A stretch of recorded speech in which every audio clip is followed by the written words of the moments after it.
get started, Rabbi. Some nice agadata today.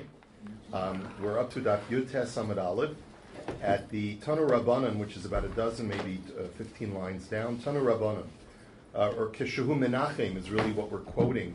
The Kohen Gadol has a special protocol when he offers Nichum Avelim to other people. So Tanu Rabbanan Keshehu over B'shur Lenachem Esacherim Skanu Mashuach Shavar Sha'avar B'yamino V'rosh Beis Ava Avelim B'cholam Mismolo. That there's something called a shura, a row or a line of people that in my mind's eye, and I don't know if I'm envisioning it correctly, but they're standing next to, adjacent, side by side to each other. And the Kohen Gadol will stand at the end of the line, but not at the end, but rather he, to his right side, you have two people, the Sgan and the Mashuach Sha'avar. The Sgan is his understudy, so that if he should become Tameh, this person will be able to replace him. And the Mashuach Sha'avar is a prior understudy.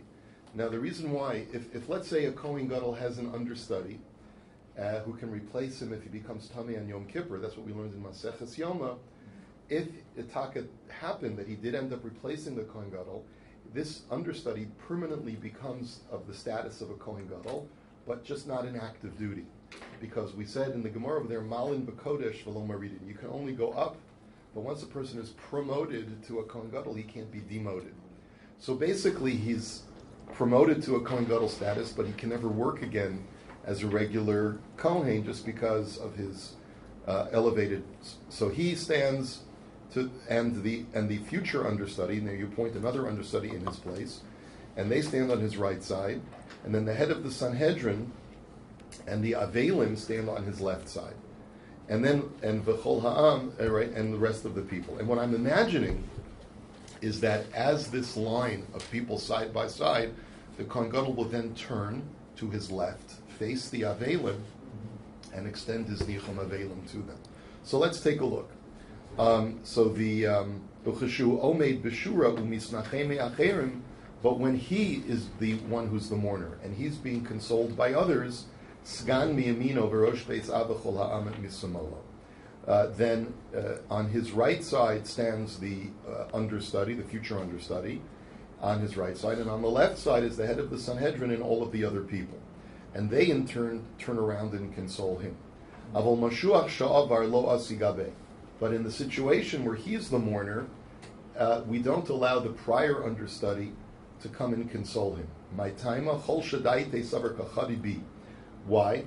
Because he's going to have what's called the chalisha sadas. He may feel that in some way the understudy is gloating, saying, he took over, he put me in unemployment, this Kohen Gadol. If it weren't for him, I would have been the permanent Kohen Gadol, right? So I can gloat now that he's suffering. Which, by the way, is a general principle that if you know that someone will think that you're gloating when you pay them a shiva call, you should better off not showing up. Amar Rav Papa, Shma mina mehamas nisa tlas. We learn three things from this brisa. Shma mina hainu sgan hainu memuna.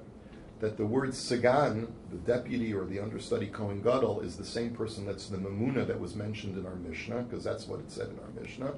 Ushma mina avelim omdim v'chol ha'am ovrim. Another thing that we learn is that the avelim remain stationary and everyone passes by them. Now, that's not what we do today. We're going to talk about that in a minute.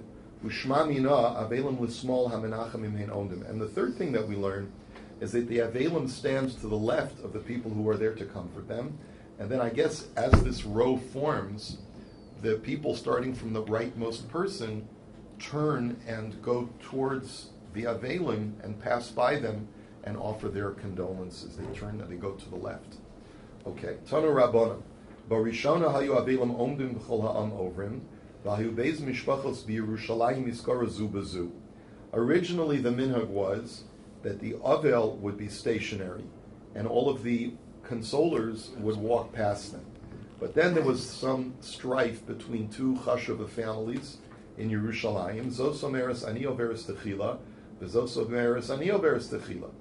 And they were fighting with each other. Who was going to get the more honorific role of going first to be Menachem? And they got into an altercation. See, times haven't changed that much. So hiskinu shehu ha'am omdim va'avelim ovrim. So they made a remedy to this, and they said from now on, we're going to have this line, but instead of the avel remaining stationary and everyone walking past him, we're going to have the avel be the one who walks past everyone. And that way that would avoid any kind of, it's not going to totally eliminate strife, but it'll make it less likely. Yes? Won't they then argue over who would be first in the line? Yes, that's what I was thinking. They would still be the potential for strife, because each one would be positioning who's going to stand at the rightmost point of the shura, but I guess it's less noticeable as far as who's more honored. Okay, Omer Rami Bar Abba, Hefzer Rabbi Yossi Asadar V'liyoshno B'tzipori, Shiu Avelim Omdim V'chol Ha'am Ovrim.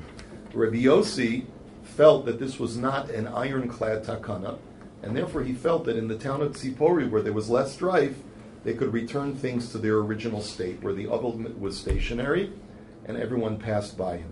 Va'omer Rami Bar Abba Hiskan Rabbi Yossi B'tzipori Shlo Tehi Isha Mahalechas B'shuku V'no Achareha Mishum Ma'isa Shahaya. Another takana that he made was that even though in Tzipori there was less strife, but there was more crime.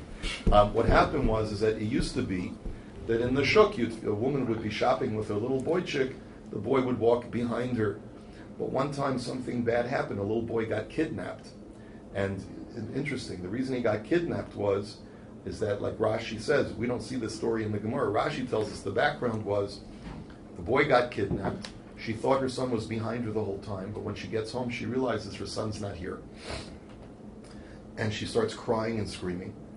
And a stranger comes along and says, I know where your son is, come, I'll show you. He takes her to a desolate, isolated area, and then a group of guys rape her. And that was the reason why they made this takana, that from now on, when you go shopping in the shuk, make sure you know at all times where your child is. Keep your child in front of you instead of behind you. It's funny, because you would think people today say, oh, it's a changed world. When we were younger, it was so safe. 2,000 years ago, there was also the same problems.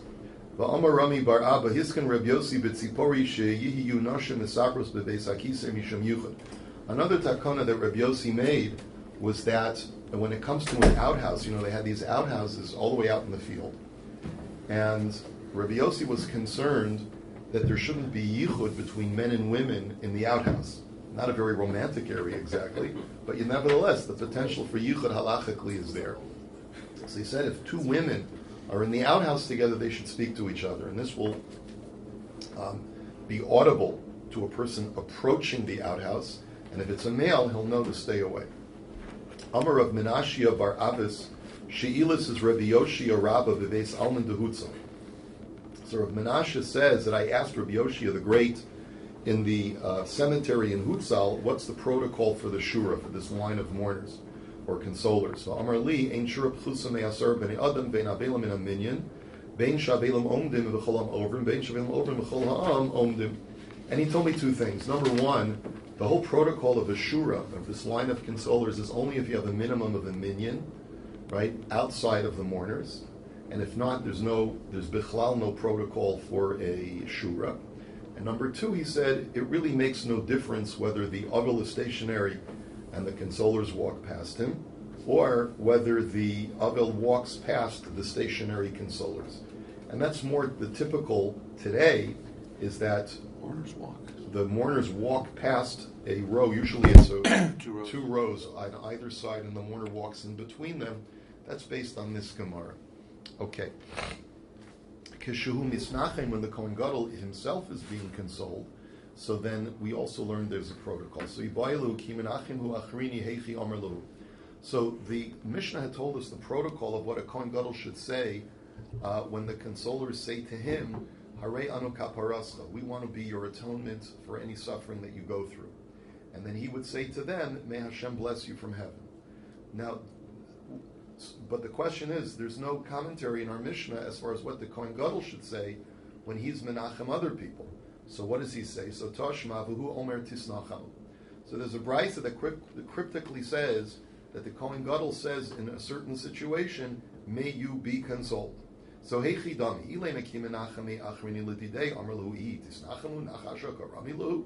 He says that brayta can't be talking about a case where he's consoling others, when others are consoling him, Because if others are consoling him and he says, may you be consoled, what is he suggesting? That may sometime in the future you be sitting Shiva so that you'll be consoled? That's not a very nice thing to say. So, Ella ki menachem la'achrini amar lahu tisnachem u'shmamina. But rather, what it means is that when he's consoling other people, he says, may you be consoled. And that's sufficient for the Kohen Gadol to recite. The Sephardic custom is when you pay a Shiva call, you say, Min hashamayim tinuchamu.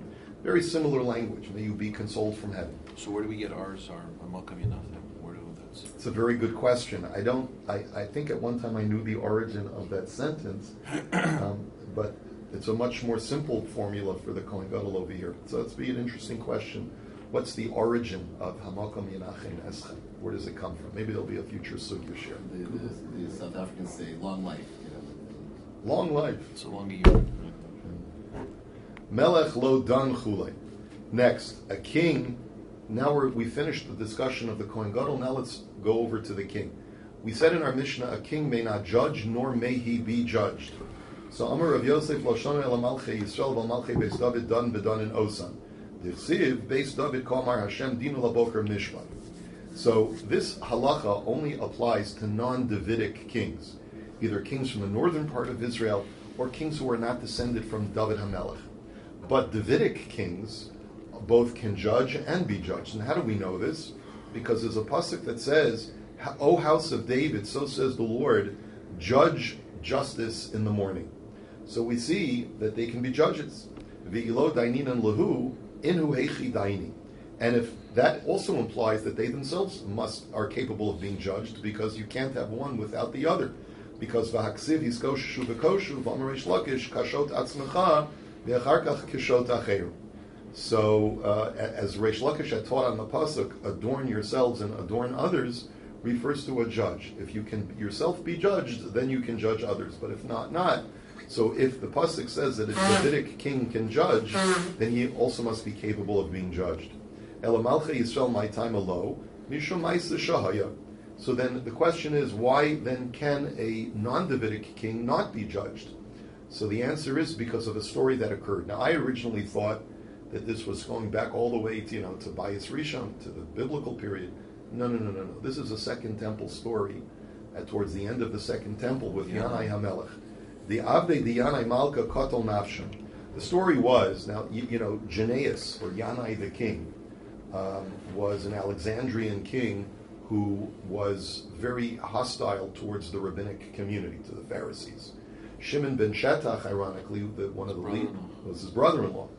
And they had this love-hate relationship, and Yanai ended up killing a lot of the sages.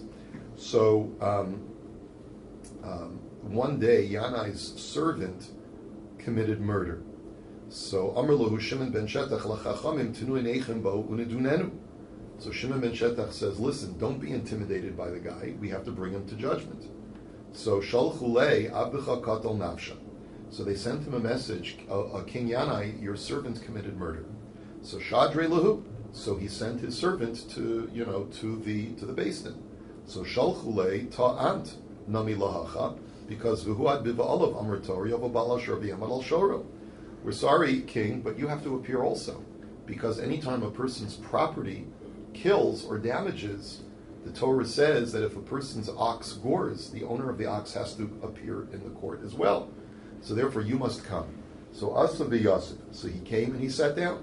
So Amar le Shimon ben Shetach, Yanai Malka amod al raglecha v'yudabach, v'lo lefanenu ata omed el lifnei misha amar v'haya ha'olam ata omed. So Shimon ben Shetach says, King Yanai, you must stand up now, because when you stand, you have to stand in judgment, so that people can testify. So, but realize that this is not a slight to your honor. You're not standing in front of us. You're standing in front of the Creator. As it says that the two litigants shall stand before God. So please don't take this as an insult. You need to stand up in order to be judged. So Amar lo kishatomar ata ela kama sheyamar chaverecha. So Yanai, he was not going to take this sitting down. So he said, I don't need to listen to you. Let me listen to what your colleagues have to say. So nifna liyamino kavshu pneim bekarka, nifna lismalo kavshu pneim bekarka. So you can imagine the intimidation that was, you could cut the tension in that room with a knife, right? So Shimon ben Shetach turns to the right, and all of the sages had their heads down towards the ground.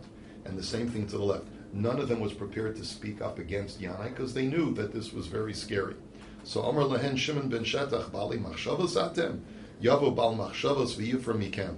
So Shimon ben Shetach castigated his colleagues. He says, you think you have these machshavos, you have these calculations, these thoughts about how to save yourselves? Let the master of all thoughts come and exact vengeance from you. So miyad bo Gavriel v'chavten bekarka umesu. So at that moment, Gavriel, the angel, came and killed smashed them into the ground, the other sages, and killed them. And it was because of that incident that the rabbi said that a king who's non-Davidic, who therefore is going to be antagonistic towards the sages, may not judge nor may he be judged. Now, I don't think the story happened exactly this way. You have to line up this story with the other story about how Yanai killed the rabbis. And I think those two stories need to be aligned in some way. But it really was because of Shimon ben Shetach's ongoing feud with Yanai that so many rabbis were killed. But it was really Yanai's fault. Anyway, lo choletz v'lo choltzin v'chulei. We also learned in our Mishnah that a king may not do chalitza, and you don't do chalitza to his widow. But we also learned that Rabbi Yehuda had disagreed, and he said, if a king wants to do a mitzvah of yibam or chalitza with his brother's widow, even though it's above him, it's beneath his dignity, so to speak, nevertheless, he's entitled to do so. Zochor latov, may he be blessed. So, Eini, is this really so? V'amar Rav Ashi, afilu lemando amar nasi shemachal kvodo kvodo machol, melech shemachal kvodo ein kvodo machol, shenemar som tosim alecha melech shetei maso alecha. The Gemara says, how can you tell me that a king can be moichel, can forego his honor, and do the mitzvah of yibam or chalitza?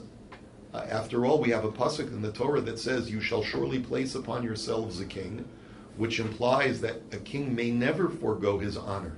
Even though a president of a tribe can forego his honor, a king cannot. So how do you reconcile that with Rabbi Yehuda's? The Gemara answer is mitzvah shiny, that normally a king may not forego his honor unless it's to do a mitzvah. Then a king may forego his honor. And that would be an example of this case. He wants to do the mitzvah of yibam or chalitza so that he can let this woman move on with her life. Ve'enos and chulei, we don't allow a widow of a king to ever remarry. But Rabbi Yehuda disagreed, and he said, a king may marry a king's widow. So Tanya Amrlo Rabbi Yehuda Nashim Haruyos Al Mibeis HaMelech. So what was Rabbi Yehuda's proof? He said there's a pasuk that says that David, when he took over from the deceased King Saul, married the women of Saul's household. So you see that a king can marry the widows of a king. So the Brisa records the rabbi's response to him. That pasuk does not mean that David married Saul's widows. It means he married the women that came from Saul's household who were not his wives. And as we'll see, they were his daughters. Umaynin, who Meirav u'Michal. They were King Saul's two daughters, Meirav and Michal. Now, we're going to get to the story in a minute, but I want to just tell you quickly the background of the story. King David smites Goliath. And King Saul had said, whoever smites Goliath will get a huge treasure. And David smites him, comes to the king, and the king sees how popular David is. Everybody loves him. All the paparazzi is after him. He's number one. And Shaul is very upset because he feels that David is going to take over. He's going to take over. So he says, let me figure out a way to get him under my control. So he says, I'm going to make you my general of arms, and I'm going to give you my daughter Meirav. I'll give you her hand in marriage. And David says, I'm not worthy. But in any event, the pasuk says that even though Shaul had promised Meirav to marry David, he ended up giving her to another man to marry. Treachery. Later on it says that Michal, Shaul's younger daughter, fell in love with David, probably like all the other women in the kingdom. Saul saw this, and he said to David, I'm going to give you my daughter Michal's hand in marriage. And David again says, I'm not worthy. And then before you know it, Saul gives Michal's hand in marriage to another man, whose name was Palti ben Laish, who was a big tzaddik. We're going to see in just a minute. So in any event, that's the story. And later on, after Saul has died, David says, I want my wife Michal. it's time for me to marry Michal. She was promised to me, she was given over to me, she's my rightful wife. So that's the story in a nutshell as far as the background you need to have for this story. So the Gemara now says, Shalu Talmidav as Rabbi Yossi, Heich nasa David shtei achayos b'chayein. So the students asked Rabbi Yossi, how could David have justified marrying two sisters in their lifetime? This is after the giving of the Torah. Meirav and Michal are sisters, they're both daughters of Shaul. How could David marry both of them? So Amar Lahen, Michal achar misas Meirav nasa. So Rabbi Yossi said, it's true he married both of them, but he married Meirav first, and then Meirav died, and then he married Michal. So Rabbi Yoshua ben Karcha Omer, Kiddushay Tos Haylo b'Meirav. And Rabbi Yoshua ben Karcha says, no, that's not true. They were both alive. But what happened is that David was never legally married to Meirav. It was under false pretenses. Shenemar Tana es Ishti es Michal asher erasti li b'Meira arolos pelishtim. That, as King David said to Saul's people, he said, give me my wife Michal, that I legally betrothed to myself, for 100 foreskins of Philistine foreskins. Now, what happened is that when Saul saw that Michal fell in love with David, he said to David, listen, I'll give you my younger daughter Michal's hand in marriage, but I need you to do one more thing for me. I need you to slay 100 Philistines and bring me their foreskins. David did it, and he brought and delivered the foreskins. And even so, Saul gave Michal over to this other man. What's his name? Palti ben Laish. Okay. So anyway, so my Talmud, where do you see from that pasuk that David was only married to Michal and never to Meirav? Amarav Papa Michal Ishti velo Meirav Ishti, because the pasuk says, "Give me my wife Michal," implying that the only woman that I married to from Saul's house is Michal, but I was never legally married to Meirav. My kiddushay tos, and why is that? Like, why was it a marriage under false pretenses? Dichsiv v'haya ha'ish asher yakenu ya'ashrenu hamelech osher gadol, because Saul had promised that whoever slays Goliath will be made very wealthy by the king. So Azal Katle, Amar Lo, Milva Islach Gaboy, Vamakadish B'Milva Eina Mikudeshes. So David goes ahead, he slays Goliath, and he thinks that based on that, he should automatically be married to Meirav, because basically King Saul owes him like $1 million in treasure, and in lieu of that $1 million, he'll get Meirav's hand in marriage. But marriage doesn't work that way. Because normally when you want to betroth a maiden, like under the age of bas mitzvah, you give her father kesef for kiddushin, and then she's mikudeshes, she's legally married to you. But you have to present money. If, let's say, I'm a creditor to the father of the girl, and I say, I'm moichol the debt, can you marry a girl with a milva, with the forgiveness of a debt? It doesn't work. There's been no transfer. Nothing is passed hands. And therefore, that's not a legal form of marriage. And therefore, that's why Shaul felt justified. He said, even though David's willing to be moichel the fortune that I owe him for killing Goliath, that's not a legal marriage. The mechanism is not legal. And therefore, Azul Yoav ala Adriel. So instead, he gave Meirav over to a man named Adriel. That it was, as Shaul was supposed to give Meirav over to David, Shaul instead gave her over to a man named Adriel. Amar lei, I boys de eten loch Michal, zil eisli mea arelos pelishtim. So then Saul said to David, okay, sorry, you missed out on getting my older daughter Meirav, but if you want to get my younger daughter Michal, go slay for me 100 Philistines and bring me their foreskins. So Azal Aisile, so David did it. So Amar lei, milva upruta islach gaboy, Shaul savra milva upruta daite amilva, v'David savra milva upruta daite apruta. So this was their machlokas. Shaul still felt, even though David had delivered the foreskins to him, that David was not thereby legally married to Michal, and therefore Saul could legally give her over to another man. Why? Because now Shaul owed David $1 million for slaying Goliath, plus he had received 100 foreskins. And he said to himself, David probably thinks that it's the forgiveness of the debt, which is the mechanism of the marriage, because it's $1 million debt versus a few measly foreskins that aren't worth very much. So therefore, because David is focusing on the forgiveness of the debt as the mechanism, it's not a legal marriage. David felt, no, she is my legal wife because I know that the forgiveness of debt doesn't work. I'm therefore focusing on the delivery of the foreskins as the mechanism of the marriage, and therefore she's my legally wedded wife. The iboy is ema to kule alma bilva pruta daite apruta, shol sover lo chazu v'lo midi, v'David sover chazu l'kalbi v'shunri. Another answer could be is that even though Shaul knew that the delivery of the foreskins in tandem with the forgiveness of the debt, the person giving the foreskins, David, understood that the mechanism of marriage was the foreskins, but Shaul felt that a bag full of foreskins is absolutely worthless, not even worth a shava pruta, and therefore you can't use it as a mechanism of marriage. And David argued. David felt, no, Michal is my wife because a bag of foreskins has plenty of protein. You can feed it to your cats and dogs for dinner, and therefore David felt that it was worth a shava pruta. It was a legal mechanism of marriage, and therefore Michal was his wife. Rabbi Yossi, hi tano es ishti es Michal my dorishbe. Okay, now Rabbi Yossi doesn't learn it that way. Rabbi Yossi had learned all along that Meirav had died before David was allowed to marry Michal. So that pasuk where Rabbi Yoshua had used to say that David knew that he was not legally married to Meirav, but he felt he was legally married to Michal, what does he do with that pasuk? So Rabbi Yossi l'taimei the Tanya Rabbi Yossi hayadorish mikros me'uravin. The answer is that Rabbi Yossi tends to take many different passages from Nach and put them together and untangle them to be able to get to the essence of the matter. And basically what David was saying was as follows.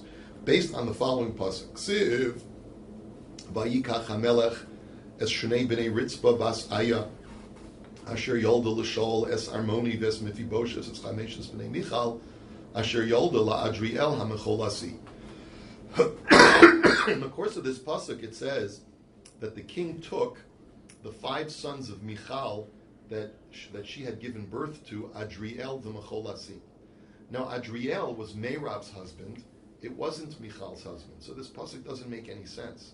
V'chila Adriel nitna v'halul palti ben layish nitna. Michal was not given by her father to marry Adriel. Meirav was given to Adriel. Michal was given to Palti ben Layish. Dichsiv v'shol nasan es Michal bito eishes david lapalti ben Layish.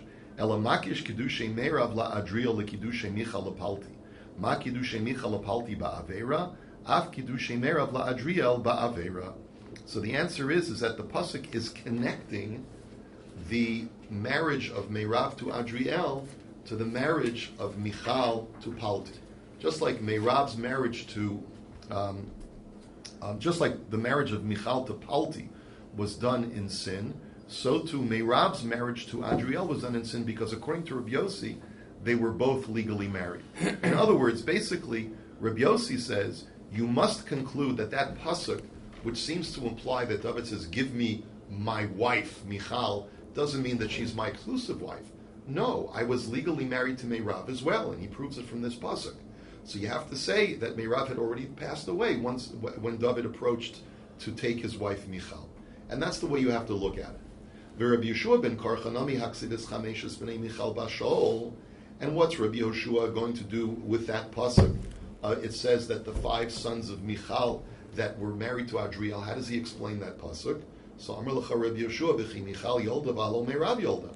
Meirav gave birth to those boys, not Michal, because Michal was not married to Adriel. So Meirav Yolda Michal Gidl L'fichach Nikru Al Shema. The answer is that he looks at the pasuk a different way. It's not that it's connecting the marriages of Michal and Meirav together, but rather it's telling you that after Meirav passed away, Michal raised Meirav's 5 children as stepmother.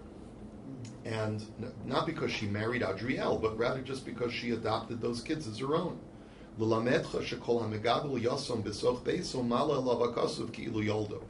This teaches us that anyone who raises an orphan in their home is as if they had given birth to that orphan. We don't hear the name Meirav commonly, and girls are not named Meirav, but Michal's a very common name. There are Meirav may not be as common as Michal, but it is a common name. It's in Israel. In Israel, it's very common. Meirav, yeah. Oh, it is. Doesn't it say that Michal didn't have any children or couldn't have any children? It does say that, yeah. Right, it does say that. Do we also have a proof from the fact that since she criticized Doug for dancing widely, that she died without seeing her first child? Well, that's what Mr. Shield just said, that she didn't have any children. No, she had a child, but she died. She died without seeing the child. She died in childbirth. Yeah.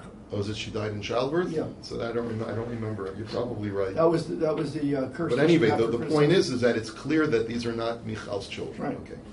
Rabbi Chanina Omer Mehacha Vatikrena Lo Hashchenos Shem Lemor Yulad Ben LeNaomi.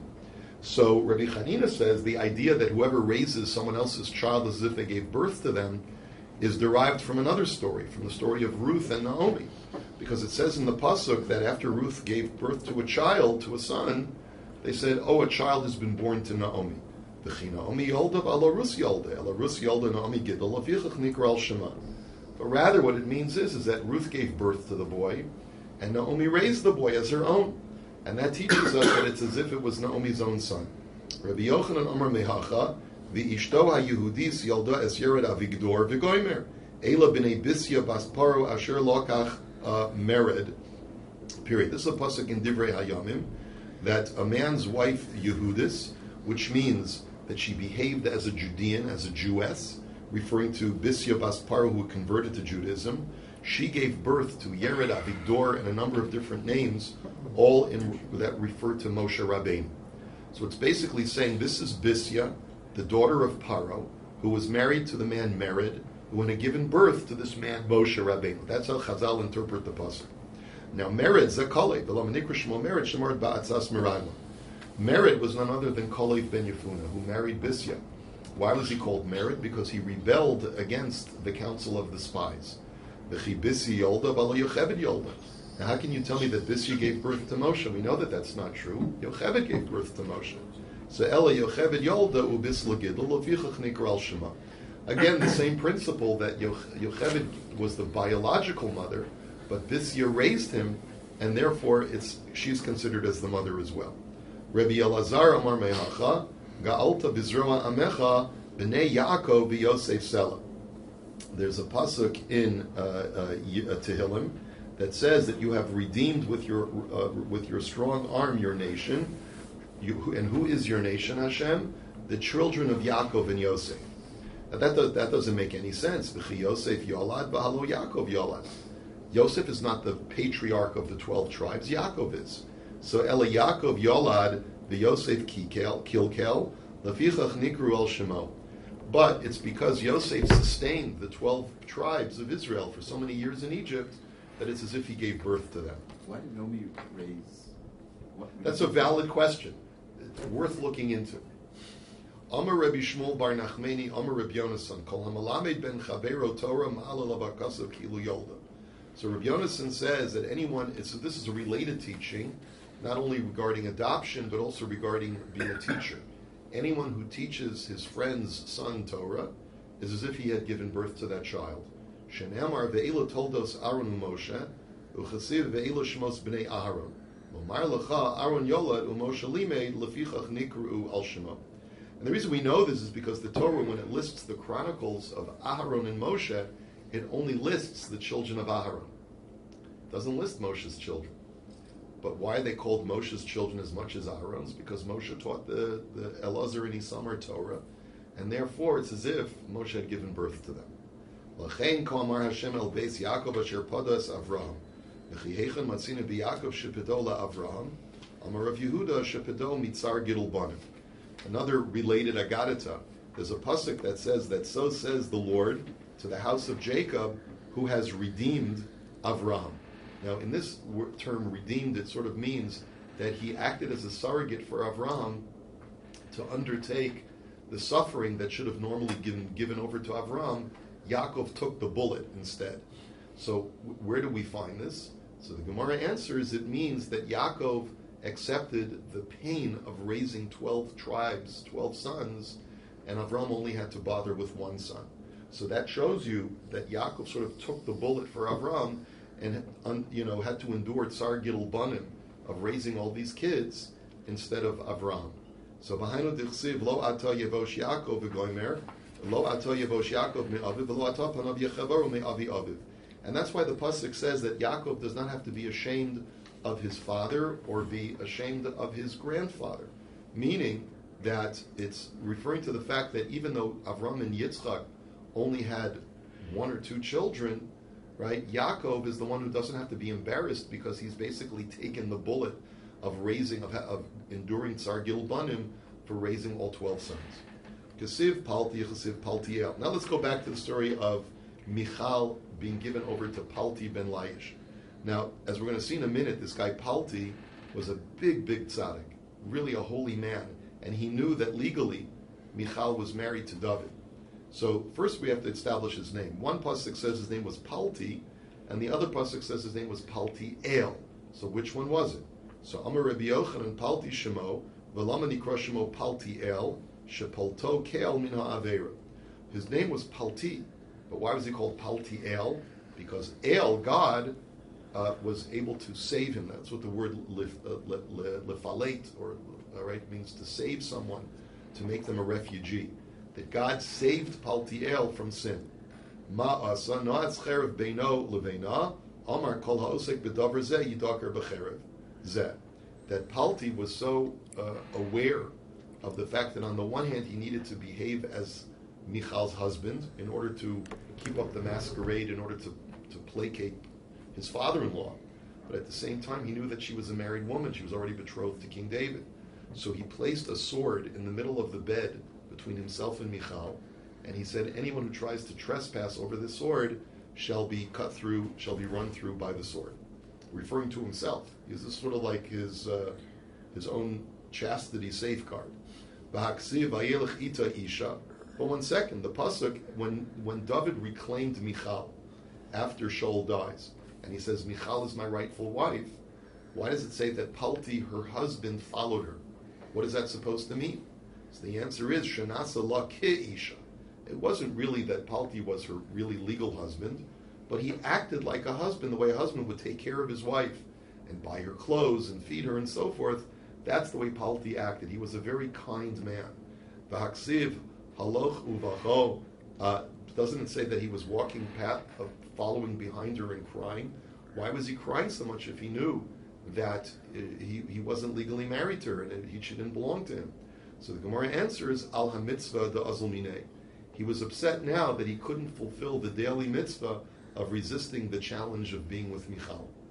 And ad bachurim, that he cried, followed her until the place called bachurim, but that also has meaning. Shenasa shneim kebachurim, that the two of them reverted to being like young people who have never been married. In other words, the pasuk is testifying that they were still both virgins, at least from each other, in the sense that they had never been intimate.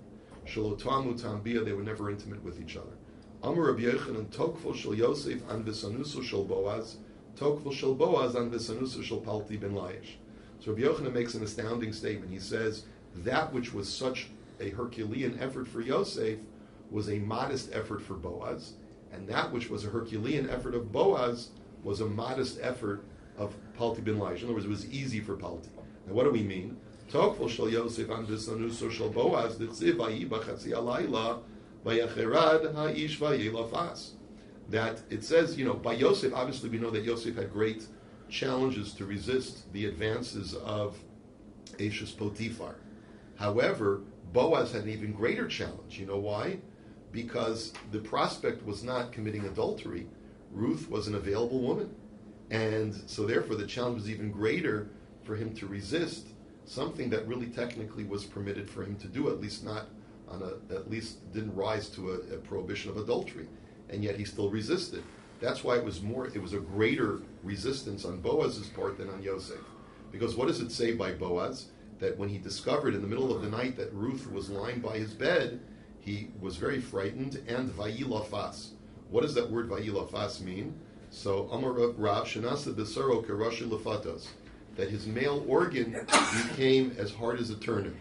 So that's a euphemism, okay? So, Tokvo shel Boaz an besanuso shel Palti ben Laish kina Amra. And when we say that what was Herculean for Boaz was a modest effort for Palti, as we said, because remember, Boaz only had to resist the temptation of being with Ruth for one night. Palti ben Laish went to bed for years with Michal and was able to resist that temptation. So Amar Rabbi Yochanan, Mai Dichsiv Rabos Banos Asu Choyel Be'at Alisa Al Kulana. What does that pasuk in Eishes Chayil mean when it says, many daughters have acted valiantly, but you surpassed them all? So Rabos Banos Asu Choyel Ze Yosef U Boaz Be'at Alisa Al Kulana Zil Palti Ben Laish. Yes, Yosef and Boaz acted valiantly, but you, Palti Ben Laish, surpassed them all. Amar Rabbi Shmuel Bar Nachmeni, Amar Rabbi Yonasan, Mai Dichsiv Sheker Hachein Behevel Hayofi. What does the pasuk in Eishes Chayil mean when it says that comeliness is false and beauty is vain? A woman, in other words, those are all great. Comeliness and beauty are fine, but a God-fearing woman, she should be praised. So, what are those verses? What does that verse refer to? Sheker hachein ze Yosef vehevel hayofi ze Boaz. Yiras Hashem hitisalal ze Palti ben Laish. So again, it's saying, yes, Yosef and Boaz were fantastic, but compared to Palti ben Laish, he's the one that should truly be praised. Davar acher, another explanation, Sheker hachein ze dor shel Moshe, vehevel hayofi ze dor shel Yehoshua, Yiras Hashem hitisalal ze dor shel Chizkiah. Another explanation is, this pasuk is referring to the level of Torah scholarship, that the first two, Sheker Hachein and Hevel Hayofi, referred to the generation of Moshe, where there was a tremendous amount of Torah study, or Yehoshua's generation, where there was a tremendous amount of Torah study. But compared to Chizkiah's generation, where the Gemara says that they checked from Dan in the north all the way down to Beersheba in the south, and they couldn't find anyone ignorant of intricate halacha, that was truly a very learned and scholarly generation. And that's referred to by the God-fearing woman, the generation of Chizkiah. Davar acher, another explanation, Sheker hachein zedor shel Moshe v'Yoshua, vehevel hayofi zedor shel Chizkiah, Yiras Hashem itisal zedor shel Rabbi Yehuda b'Rabbi Eloi. Another explanation is Sheker hachein refers to collectively the generation of Moshe and Yoshua together. Hevel hayofi refers to the generation of Chizkiah, also great scholarship. But what's really great, Isha Yiras Hashem itisal was the generation of Rabbi Yehuda bar Eloi, one of the Tanoim. So what was so great about his generation? Amru alav Rabbi Yehuda b'Rabbi Eloi shahayu shisha talmida miskasim b'talas echas v'oskin b'torah. They said about his generation that there was such poverty, but nonetheless they endured in Torah study to the point where you needed 6 people to cover themselves in the cold with only one blanket, because there just wasn't enough money to go around for everyone to afford his own blanket, and yet they still persisted in Torah study. That was their greatness. I'll tell you very quickly of the very famous work from Reb Chaim Shmulevitz. He says when you look at this Gemara, it's not just the issue that they were so great because they were, despite their poverty, they studied Torah. But rather he says, and this is a great work for the days after Tisha B'Av, their compassion and concern for each other was so great. That's what was so great. In other words, normally a person's looking out for himself first and everyone else second. In the generation of Rabbi Yehuda bar Eloi, everyone wanted to make sure that the other person learned well before him. That was more important now to make sure you understand it, more important than my learning. So and that's symbolized by the idea that 6 people covered themselves in one talis. How can 6 people cover themselves in one blanket? The only way that works is that each one of us makes sure that the other person is covered up. And that's because otherwise, if everyone's going to be pulling the blanket for himself, none of us will be covered. So that's the indication that when we care about others more than we care about ourselves, that's what Hashem loves more than any other generation of Torah scholars. Something to keep in mind. Have a wonderful day. A good Erev Shabbos. Why do we use a minion? Yes. So let me just say Kaddish.